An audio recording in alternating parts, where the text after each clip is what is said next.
Boa noite, graça e paz, amém? Amém, gente? Tem gente feliz aqui hoje? Amém? Estou pregando um culto de jovens hoje. Quero agradecer ao Ministério Louvor, muito obrigado. Abra sua Bíblia comigo, por favor, em Ezequiel, no capítulo 20. Ezequiel, capítulo 20, a partir do verso 32, eu quero ler esse texto. Eu gostaria muito que você abrisse o seu coração, amém? Fala para o teu irmão, abra o seu coração. Amém? Deus quer ministrar algo no seu coração, ou ministrou na minha vida nesses dias, tem algo queimando no meu coração. Tentei mudar de palavra, mas essa palavra está queimando no meu coração alguns dias, eu queria compartilhar com você. Amém? Ezequiel capítulo 20, verso 32. Quem achou, diga eu amo a Bíblia. Se você não achou, diga eu também. Amém? Ezequiel capítulo 20, verso 32, diz assim: E o que veio à vossa mente, de modo algum sucederá, quando dizeis, seremos como gentios, como as outras famílias da terra, servindo ao madeiro e à pedra. Vivo eu, diz o Senhor Deus, que com mão forte e com braço estendido e com indignação derramada, hei de reinar sobre vós. Amém? Até aqui, feche seus olhos, por favor. Pai, obrigado, Jesus, pela tua palavra, que é viva e eficaz, e que pode, Senhor, mudar a nossa história, pode restaurar, ó Deus, e também pode nos confrontar, ó Deus. Vai que nós venhamos sair daqui transformados, ó Deus, pela tua palavra nessa noite. Revela para a gente, amado Espírito Santo, aquilo que o Senhor deseja ministrar no nosso coração, e que venhamos receber a tua palavra de bom grado, em o nome de Jesus. Amém e amém. Você pode dar um amém bem forte aí? Amém, queridos? Eu quero falar num tema nessa noite sobre santidade na contramão do mundo. Amém? Santidade na contramão do mundo. E esse texto que nós lemos, ele foi escrito, se você olhar, ocorreu um tempo em Israel que houve então um cativeiro. Eles foram levados cativos até a Babilônia, e ocorreu então nesse período de tempo o profeta Ezequiel, o profeta Jeremias e Daniel também, eles escreveram os livros que estão no Velho Testamento. E ocorreu então, o povo de Israel, eles foram levados cativos para a Babilônia, porque eles tinham desviado, ou seja, eles tinham se afastado dos caminhos do Senhor. E Israel, se você olhar nesse texto, ele quis se desviar, ou seja, ele quis tentar outras maneiras de atingir os seus objetivos. E ele deixou de olhar os sinais e as maravilhas que Deus já havia operado no seu meio. Porque se você analisar no contexto, você vai ver que Deus havia feito maravilhas. Deus havia provado, em outras palavras, que Ele era Deus, que cuidava do povo de Israel, e que Deus tinha feito várias maravilhas. E o povo então, ele deixou de olhar para todos esses sinais, para todas essas maravilhas que Deus havia operado no seu meio. E eles acharam que desprezando a Deus sobre a sua sorte seria uma sorte melhor. E eles esqueceram então da aliança inquebrável que eles tinham com Deus. Eles esqueceram da aliança que Deus havia feito com eles. E eu quero lembrar você nessa noite e dizer que você e eu temos uma aliança com Deus. Amém, gente? Amém? Então, se você olhar para a sociedade hoje, nós vemos que muitos mendigos, muitos presidiários, eu já tive a oportunidade de ir no presídio algumas vezes, e lá você vê vários ex-cristãos, ex-pastores, alguém que teve um encontro com a graça de Deus e não deu importância. E muitos vivem dessa forma. Muita família que era antes abençoada, talvez hoje foi destruída através de adultérios, de vícios, de divórcio, de mundanismo. E tudo porque deixaram ao Senhor e os seus caminhos, achando que tudo ocorria bem. E a verdade é que se com Deus está difícil, sem Ele se torna impossível qualquer sucesso absoluto. Por isso que a Bíblia diz que aquele que for fiel até o fim será salvo.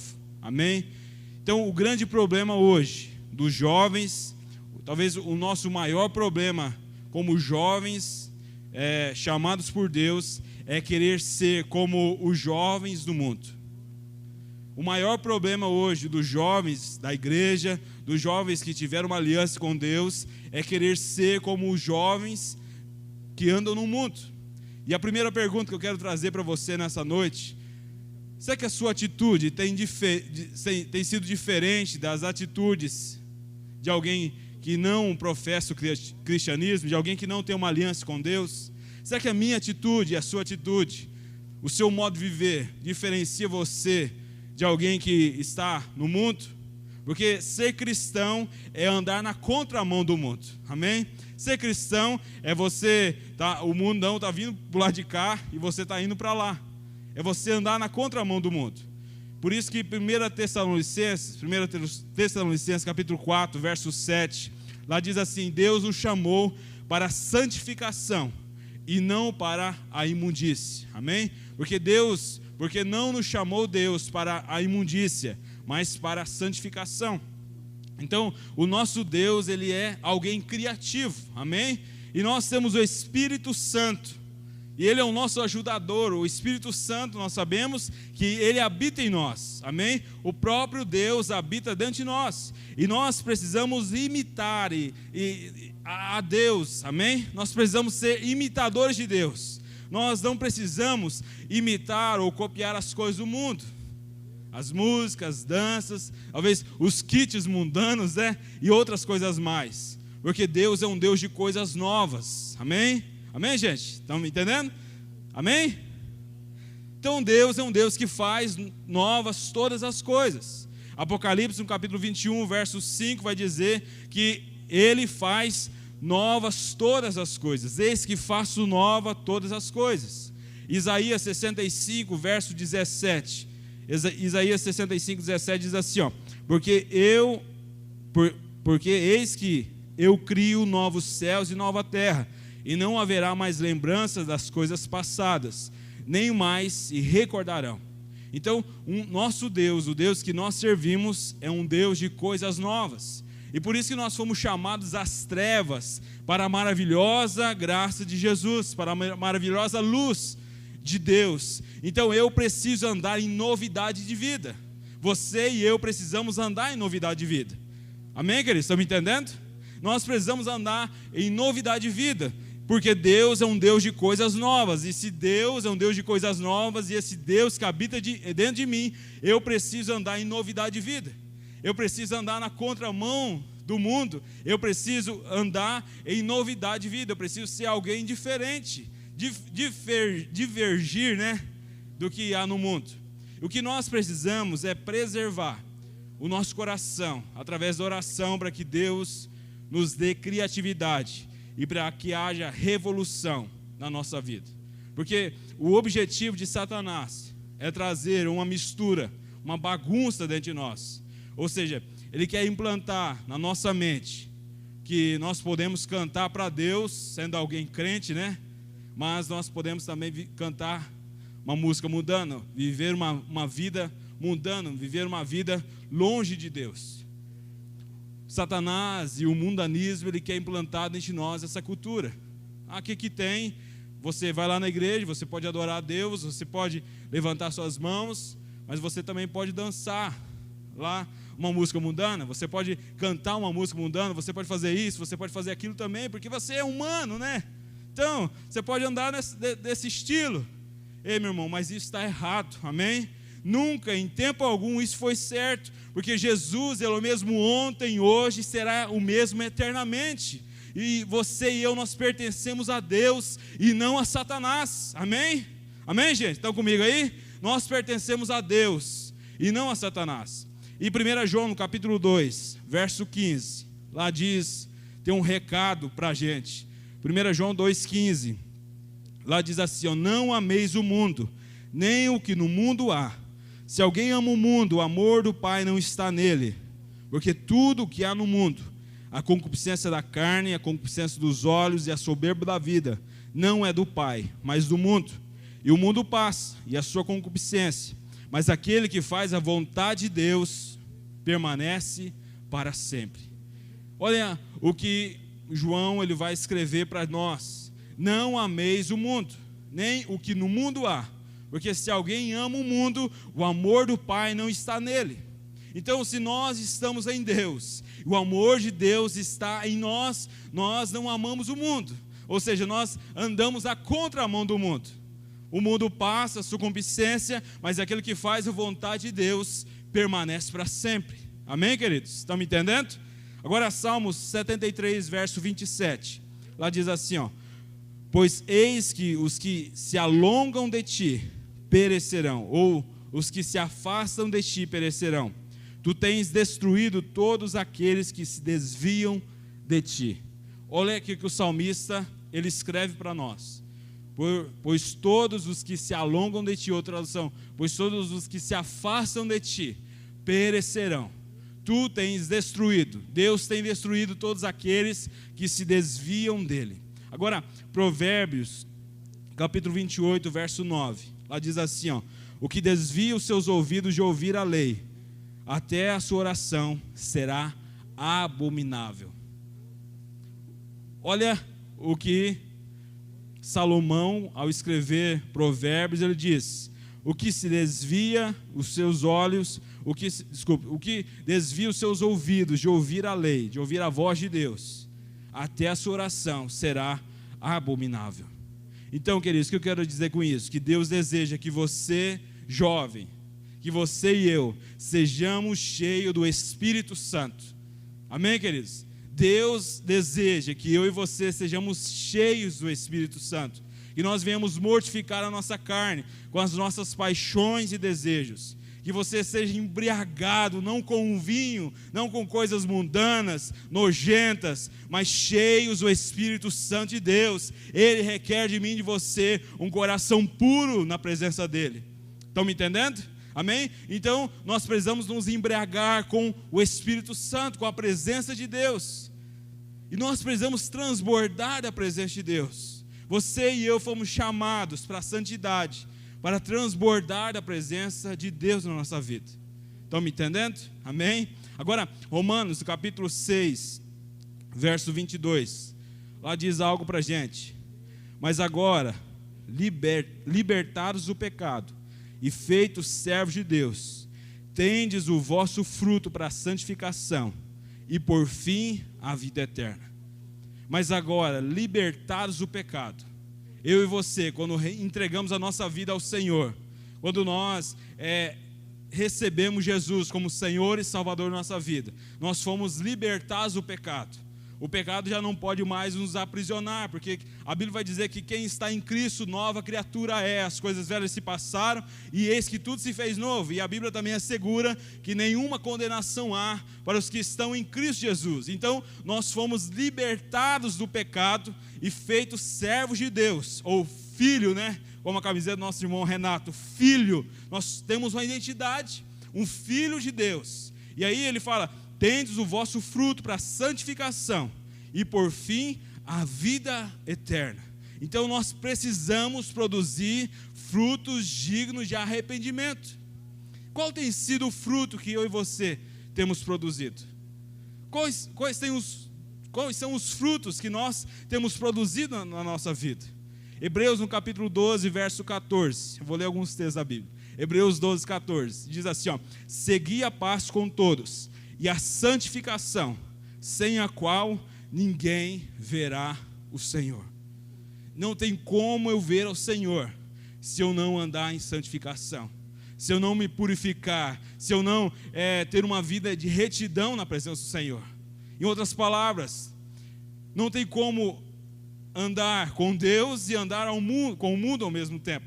Não tem como ser um cristão e ser alguém que pratica as coisas do mundo. Ou nós somos de Deus ou nós somos do mundo.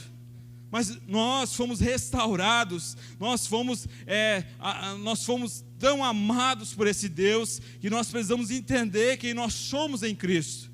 Se nós somos filhos de Deus, se nós temos essa identidade, nós precisamos então deixar o pecado de lado e prosseguir com santificação, para então ver ao Senhor. Amém? Estão me entendendo? Amém, gente? Estão comigo aí? Você pode dar um glória a Deus? Amém?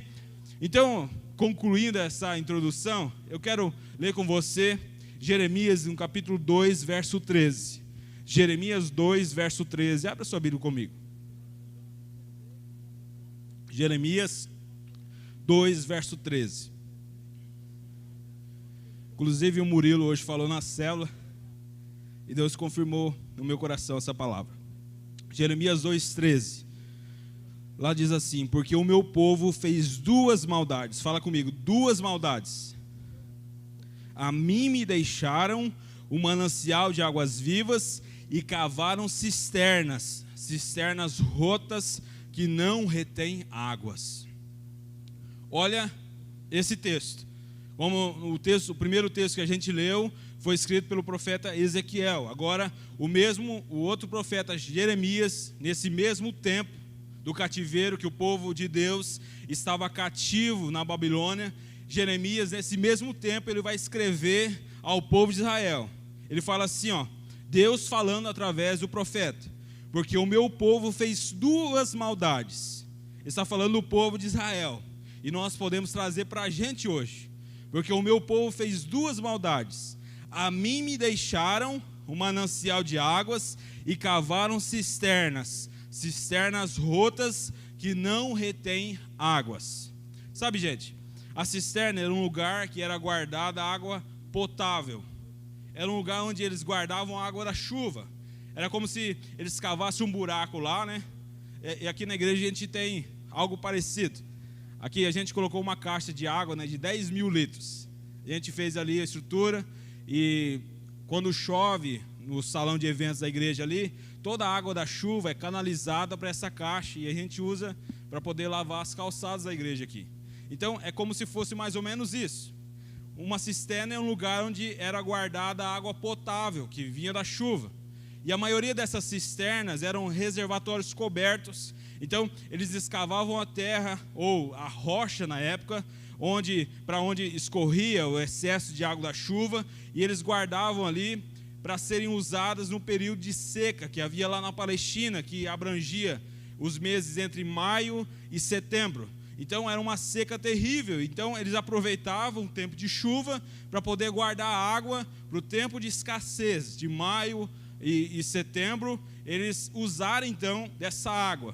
Então uma cisterna seca e abandonada podia ser usada como cárcere. Se você olhar na história da Bíblia, você vai ver que José, quando ele vai ser vendido como escravo pelos seus irmãos, eles lançam ele num poço, que na verdade era uma cisterna seca, uma cisterna que não tinha água.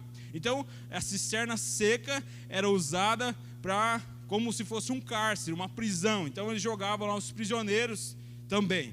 E por sua vez, cisternas rotas eram cisternas rachadas, que tinham fissuras, né, que não guardavam água e não mantinham a água limpa. Qualquer viajante que se aproximava de uma cisterna rota percebe que não há água potável.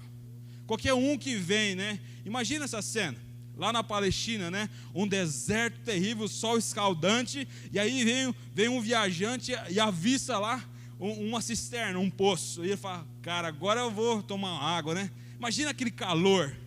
Você consegue, não sei se você já passou sede, mas quando você, sei lá, está pedalando, está correndo no sol quente, uma água é muito bem-vinda, né? Talvez você não está aguentando mais, e aí você precisa tomar um copo de água. Imagina um viajante, né? Está lá no sol escaldante, e tudo que ele mais deseja é tomar água, e aí quando ele chega naquele poço, naquela cisterna, ele vai para ver a água, e lá não tem água potável.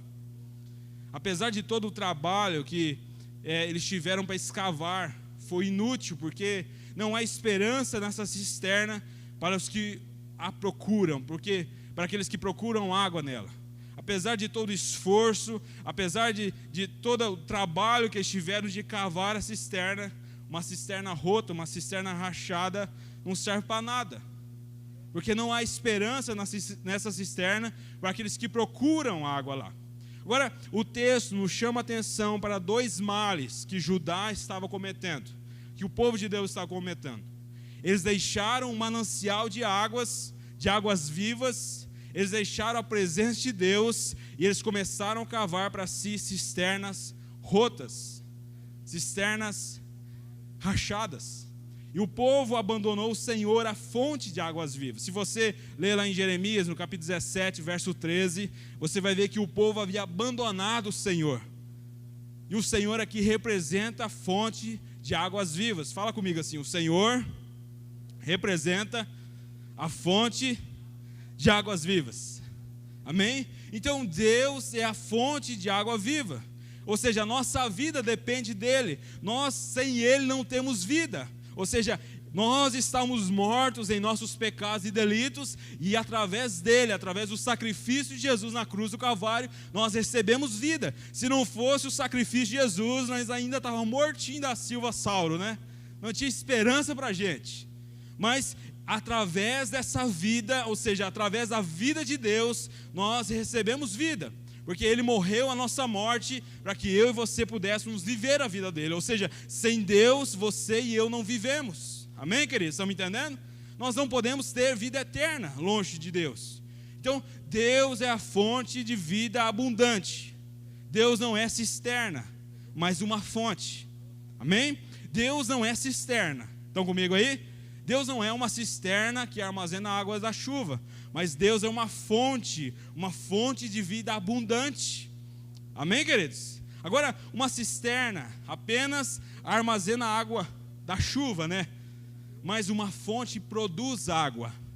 Existe uma diferença entre a cisterna e uma fonte, porque a cisterna, ela armazena a água da chuva. Ela só armazena, ou seja, ela só retém. Mas uma fonte, ela jorra.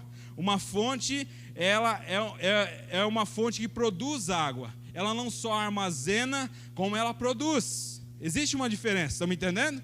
Entre a cisterna e a fonte. Porque a cisterna apenas armazena água, mas uma fonte produz água. Agora, a água corre da fonte. A fonte é inesgotável. A fonte tem água viva, água limpa, água cristalina, água que flui abundantemente. E esse símbolo da vida de Cristo, esse é o símbolo que a vida de Cristo nos oferece. Quem nele crê tem uma fonte a jorrar para a vida eterna. Quando Jesus está conversando lá com a mulher samaritana, Jesus fala assim: se você beber dessa água, você vai ter sede ainda. Mas se você beber da água que eu lhe der, do seu interior fluirão rios de água viva. O que eu quero dizer com isso, queridos? Que Jesus é uma fonte inesgotável. A fonte tem água viva, água limpa, água cristalina, água que flui abundantemente. Isso é o símbolo da vida que Cristo nos oferece. Quem nele crê tem uma fonte a jorrar para a vida eterna. Quem nele crê nunca mais terá sede, porque do seu interior fluirão rios de água viva. Sabe, só que nesse texto, Israel abandonou o manancial de águas vivas. Israel havia abandonado a presença de Deus. Se você olhar, você vai entender que foi uma rejeição lenta. Não foi da noite para o dia. Você pode achar, não, eles estavam adorando hoje, amanhã eles não quiseram nem saber, não.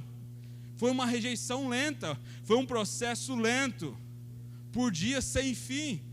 Um esquecimento despercebido, foi acontecendo devagarzinho, aos poucos, celebrando aqui um pouco ali, falhando um pouquinho ali, não falando de Deus com os filhos, conforme a lei ordenava que eles fizessem.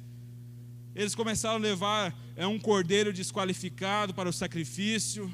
Eles começaram a realizar um ritual vazio, um culto vazio a Deus, sem sentido espiritual, apenas de aparência.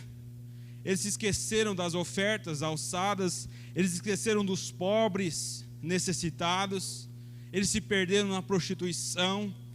E o pecado do povo é tão grave que até os céus ficam espantados. Jeremias 2,12 vai dizer isso. E se tornam como testemunhas. O céu fica espantado e se torna testemunha de tão grave o pecado que o povo comete contra Deus. E foi pouco a pouco. Sabe, e talvez é isso que tenha acontecido no nosso meio. Talvez você está aqui e fala, não, o que que tem? Eu dar uma voltinha ali no mundo, né? Vou ali, já volto, já. Vou ali, já volto, né? Fala, Deus, calma aí que eu já volto. E aí você vai indo, você vai se afastando. Você começa a não ler mais a palavra de Deus todos os dias.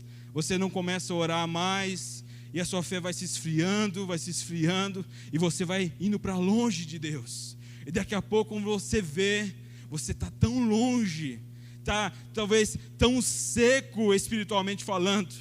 Enquanto a vida em Deus, nós estamos nos conformando com cisternas rachadas.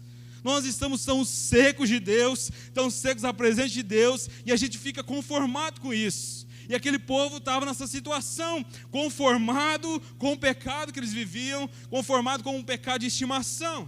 E algo simplesmente inacreditável, porque Israel saiu da direção de Deus e procurou o Egito e a Síria na época. Eles foram para longe de Deus. Fez isso pensando que seria lucro, mas foi uma grande perda. Eles pensaram que seria uma bênção, mas receberam um castigo. Eles pensaram que seriam saciados, mas ficaram ainda mais sedentos. Se Deus é um manancial de águas vivas, porque o seu povo o abandonou. Sabe, se você olhar a história do filho pródigo, quando Jesus conta a parábola tão conhecida do filho pródigo, o filho pródigo, ele tinha tudo em casa. Ele tinha comida na hora certa, tinha roupa lavada, tinha uma herança, mas ele estava insatisfeito. E ele sai de casa, sai da casa do pai, ele vai para um lugar bem longe, e lá ele começa a gastar tudo de uma forma irresponsável, vivendo uma forma dissoluta, vivendo longe de Deus, se esqueceu completamente de Deus, e após ele perder tudo, ele percebeu que na casa do pai dele havia uma fonte inesgotável, e até os menos favorecidos tinham a oportunidade de servir-se dessa fonte. Ele chegou à conclusão, ele estava lá cuidando dos porcos, e aí ele lembrou, quantos trabalhadores de meu pai têm pão com fartura, e eu estou aqui morrendo de fome, eu vou voltar, e vou falar, pai, eu pequei contra o céu e perante ti, eu já não sou digno mais de ser chamado teu filho, mas me trata como um dos seus trabalhadores. Ele cai na real, e ele descobre que na casa do pai é uma fonte inesgotável. Ele achou que ele estava se dando bem, e ele vai para longe, e a cisterna rota, seca, e aí ele fica com sede, ele cai na real, e ele chega à conclusão, que na casa do pai havia uma fonte inesgotável. Queridos, o povo de Deus, ele cavou cisternas rotas, que não retinham a água. E assim talvez somos nós. Ao invés de aproveitar as abundante presente de Deus na nossa vida, nós nos conformamos com tão pouco. Sabe, e aquele povo, ao invés de aproveitar os abundantes rios da Palestina que havia lá em Israel, estavam cavando cisternas que não retinham água e cujas águas não eram saudáveis. Porque se você analisar, eles faziam essa cisterna, esse poço, né?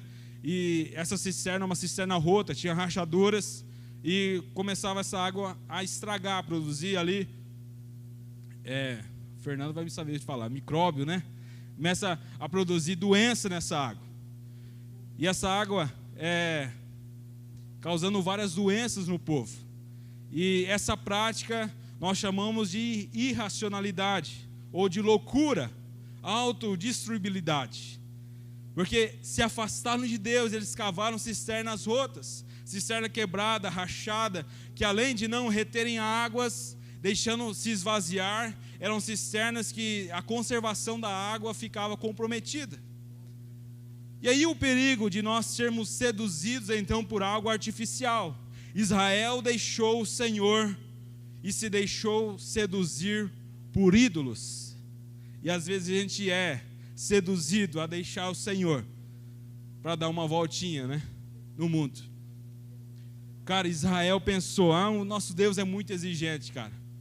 Nós queremos uma religião que nos custe menos, que dê mais liberdade para a gente, que não nos cobre tanto. Nós queremos ser livres como os outros lá fora. como os outros povos que fazem conforme a sua própria vontade, sem sentimentos, sem ter a sua mente ferida, a sua consciência ferida. Cisternas rotas, queridos, é a maneira humana de satisfazer as suas necessidades espirituais. Cisternas rotas é a minha e a sua maneira humana de satisfazer as nossas necessidades espirituais. Quando nós vamos para longe de Deus, o nosso coração precisa de um Deus, e aí a gente cria no nosso coração um Deus e começa a servir esse Deus. Ao preferir as cisternas rotas, o povo então estava se alimentando de pó ao invés de beber da fonte, da água da fonte. Quem troca o Senhor por outras fontes pode morrer de sede. E essa é uma verdade. Quando a gente troca o Senhor por outras fontes, nós começamos a morrer espiritualmente, morrer de sede. Cavar cisternas rotas gera fadiga, exaustão, desilusão, sofrimento. E até quando vamos ficar reivindicando cabritos, né?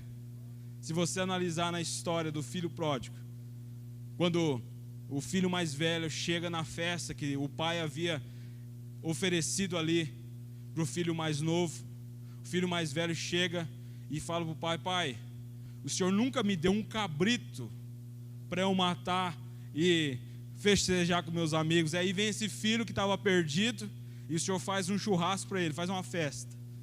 Gente, até quando vamos ficar reivindicando cabritos para festejar, se desfrutamos da agradável companhia do Pai na nossa vida? Às vezes a gente quer as bênçãos de Deus, mas não quer a companhia de Deus. Até quando nós vamos morrer de sede, se Cristo nos oferece água que jorra para a vida eterna? Até quando que a gente vai ficar passando sede, se existe uma fonte inesgotável que pode saciar a nossa sede espiritual? Nós precisamos compreender que Deus é a fonte de águas vivas, e somente Ele provê a água capaz de transmitir vida. Quando nós recebemos a água da vida, que jorra para a vida eterna, nós então deixamos de ser uma cisterna que simplesmente recebe para ser uma fonte que jorra a ponto das pessoas que estarem à nossa volta serem saciadas também dessa sede espiritual.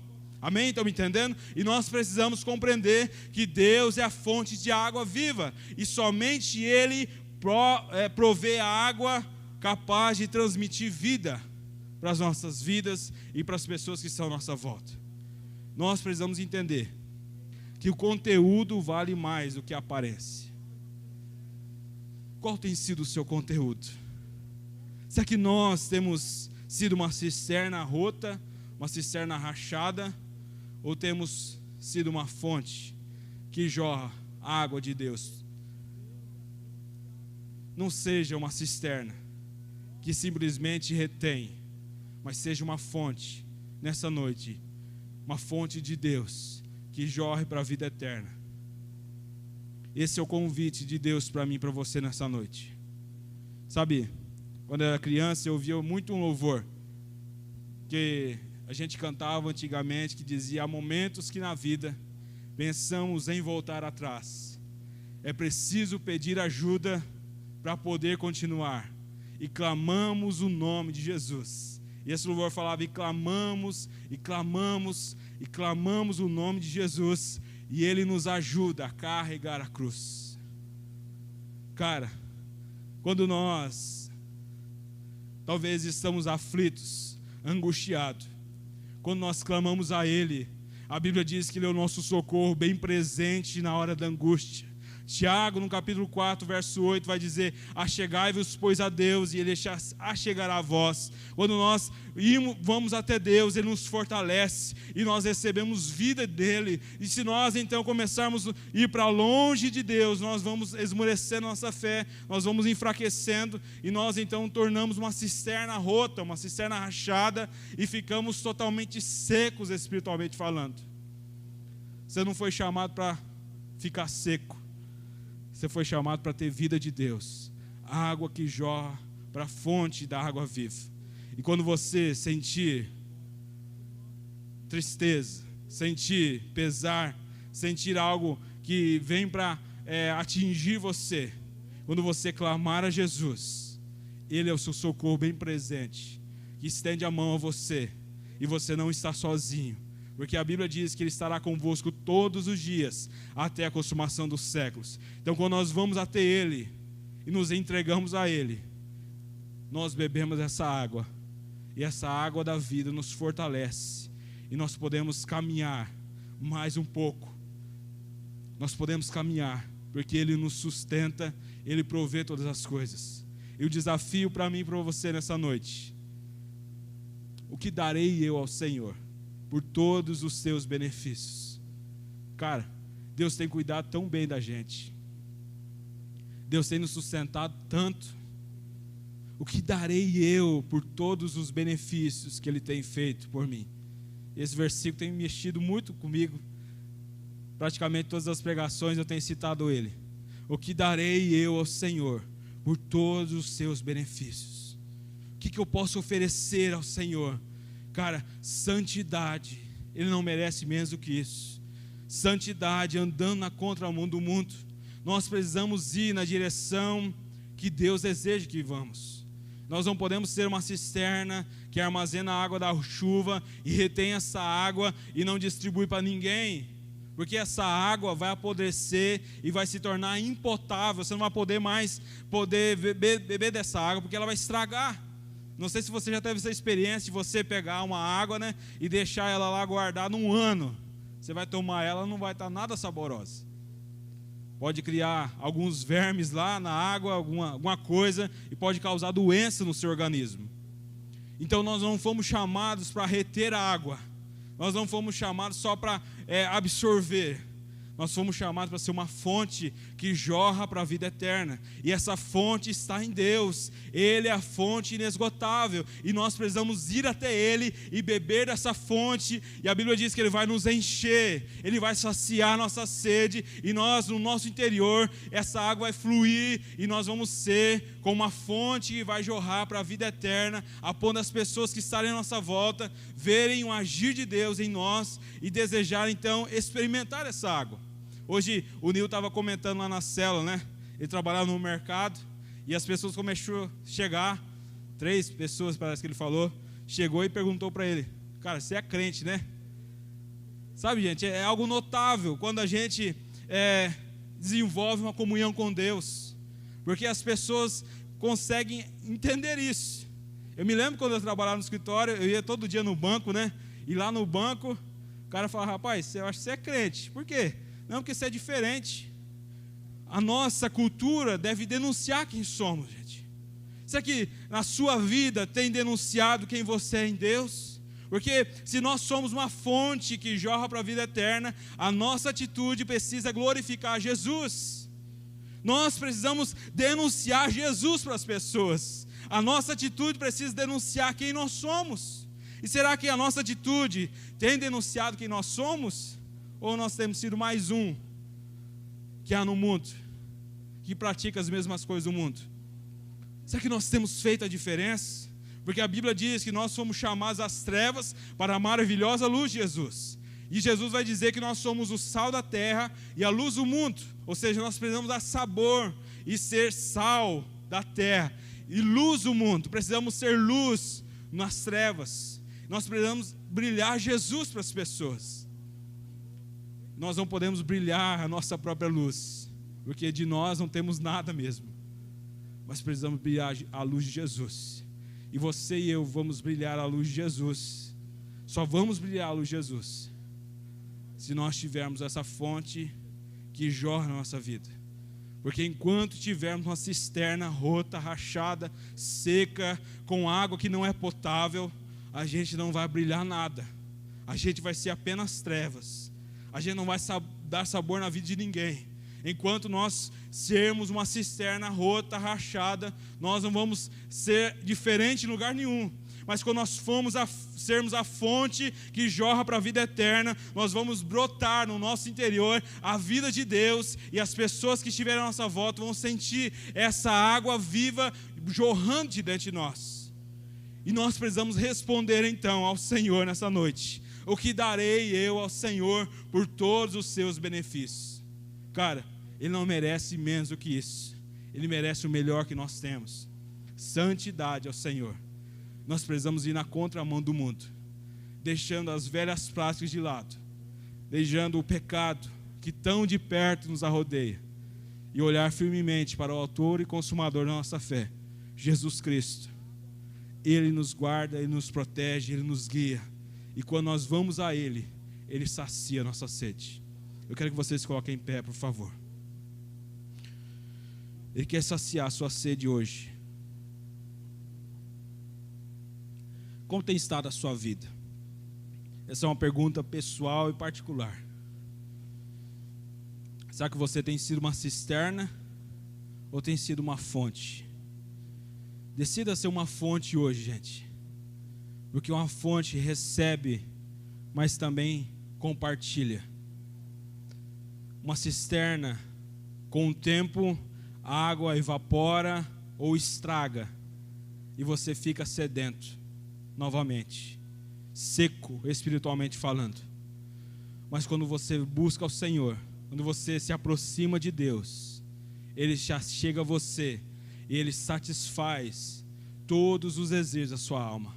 Talvez você tenha buscado satisfazer os desejos da sua alma em coisas que o mundo oferece, e você continua seco, sem vida e longe de Deus. Mas eu quero te encorajar nessa noite. Se você ir até Ele, Ele vai te dar da água da vida, onde você nunca mais vai ter sede, e do seu interior vai começar a fluir rios de água viva, e você vai ter experiências maravilhosas com esse Deus. Decida hoje ser uma fonte e não uma cisterna. Amém? Feche seus olhos. Pai, obrigado, Jesus, porque Tu és fiel, Senhor. Tu és o mesmo ontem, hoje e será o mesmo eternamente. Ó Deus, como o Senhor corrigiu o povo, ó Deus, o Teu povo que estava cativo lá na Babilônia, o Senhor vem, ó Deus, e nos confronta também nessa noite. Pai, olhe para dentro de nós, vê se há em nós algum caminho mau, Jesus, e nos guia pelo caminho eterno, o caminho da verdade. Pai, que nessa noite nós viemos tomar uma decisão de andar em santidade, em retidão na Sua presença. O Senhor não merece menos do que isso, Jesus. Pai, talvez tenhamos tentado satisfazer, saciar os desejos da nossa alma, satisfazer a sede, ó Deus, da nossa alma em coisas momentâneas que o mundo nos oferece. E nós ficamos ainda mais secos, ainda mais, ó Deus, sedentos, ainda mais longe de Ti. Pai, que nessa noite nós viemos cair na real, Jesus. Como aquele filho pródigo caiu na real, que venhamos cair na real, que só o Senhor tem vida eterna, só o Senhor tem a fonte da água da vida para satisfazer os desejos da nossa alma, Senhor. Pai, a nossa alma, Deus, tem sede de Ti, do Deus vivo. Pai, que nós venhamos aproximarmos do Senhor nessa noite, não só, ó Deus, hoje no sábado, mas por todos os dias da nossa vida, que venhamos cultivar um relacionamento com o Senhor, Deus, todos os dias, ó Deus, que venhamos ser intensos na Sua presença, para que venhamos ser constantes, para que tenhamos uma vida de retidão na Tua presença, que venhamos abandonar o pecado que tão de perto nos arrodeia, e venhamos prosseguir, ó Deus, olhando firmemente para o Senhor, que é o autor e consumador da nossa fé, que venhamos fazer a diferença, ó Deus, lá na escola, lá no trabalho, lá na rua, por onde nós formos, Senhor, com os nossos amigos, que venhamos fazer a diferença, ainda, ó Deus, que custe algo para nós, que venhamos, Senhor, fazer a diferença por onde nós formos, para que venhamos brilhar a Tua luz que há em nós, que venhamos jorrar essa fonte do nosso interior, ó Deus, que venhamos abandonar as cisternas rachadas, cisternas rotas, que armazenam a água da chuva, e que venhamos olhar firmemente para o Senhor, que é a nossa fonte inesgotável, Senhor. Pai, que o Senhor possa criar no nosso interior uma fonte, Jesus, que venha jorrar para a vida eterna, em o nome de Jesus, Senhor, é a nossa oração. Crie em nós um coração santo, puro, ó Deus, na Sua presença, um coração quebrantado, e que venhamos buscar a retidão, buscar andar em santidade, porque o Senhor não merece menos do que isso. O Senhor merece o melhor que nós temos. Pai, que o Senhor venha, ó Deus, colocar mais fome e sede no nosso coração pela Tua palavra, pela Tua presença, que venhamos cultivar um relacionamento porque o Senhor está à porta nessa noite, batendo nosso coração. Como o Senhor diz em Apocalipse: eis que estou à porta e bato. Se alguém ouvir a minha voz e abrir a porta, eu vou entrar e cear com ele e ele comigo. O Senhor vai ter comunhão conosco. E o desejo do nosso coração é ter comunhão, é cultivar um relacionamento verdadeiro e duradouro com o Senhor. Tu és a nossa fonte inesgotável, a fonte da água da vida. E nós desejamos beber dessa fonte e sermos saciados pela Tua presença. É nossa oração no nome de Jesus. Amém e amém. Você pode dar um salve de palmas, Senhor Jesus?